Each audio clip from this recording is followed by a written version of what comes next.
আসসালামু আলাইকুম। আজকে টিউটোরিয়ালে আমি দেখাবো যে কিভাবে একটা উইন্ডোজ সার্ভারে পাওয়ারশেল ইউজ করে আরডিপি এবং এনএলএ অর্থাৎ নেটওয়ার্ক লেভেল অথেন্টিকেশনের সঠিক অডিট করা যায়। তো প্রথমেই আমরা পাওয়ারশেল ইউজ করে দেখব যে আমার আরডিপি এনাবল আছে কিনা। এই জন্য এই কমান্ডটা ইউজ করব। এই কমান্ডটা ডিসক্রিপশনে দেওয়া থাকবে। তো আমার আরডিপি এনাবল আছে।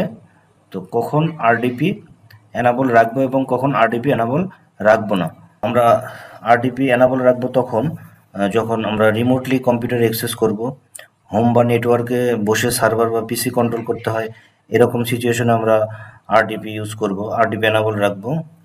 রিমোট অ্যাক্সেসের আগে অবশ্যই ভিপিএন ব্যবহার করি কিনা সেটা কনফার্ম হয়ে আমরা আরডিপি ইউজ করব। তার কোন কোন ক্ষেত্রে আমরা আরডিপি ইউজ বন্ধ রাখতে পারি। তো আমার যদি রিমোট অ্যাক্সেস করা না লাগে অথবা কম্পিউটারটি বা সার্ভারটি ইন্টারনেটের সাথে সংযুক্ত এবং এর পোর্ট ডিফল্ট পোর্ট 3389 খোলা আছে, তো এটা হ্যাকারদের জন্য সহজ একটা টার্গেট হয়। তো এই সিচুয়েশনে আমি আরডিপি বন্ধ রাখতে পারি। তো এখন আমরা দেখব যে আমার সিস্টেমে এনএলএ ওপেন আছে কি নেই। তো এই জন্য এই কমান্ডটা এক্সিকিউট করব। তো এখানে যদি আমরা দেখি রেজাল্ট 1 আসে তাহলে বুঝবো যে এনএলএ অন আছে, আর যদি 0 আসে তাহলে বুঝবো যে এনএলএ অফ আছে। তো কোন কোন ক্ষেত্রে আমরা এনএলএ অফ বা অন রাখবো। এনএলএ অন রাখলে আমাদের নিরাপত্তা বাড়বে, ইউজার অথেন্টিকেশন সেশন তৈরির আগেই তৈরি হবে, আর বুট ফোর্স আক্রমণ থেকে রক্ষা পাওয়া যাবে। যেমন হ্যাকারদের পক্ষে আরডিপি স্ক্রিন দেখা বা অ্যাক্সেস পাওয়া কঠিন।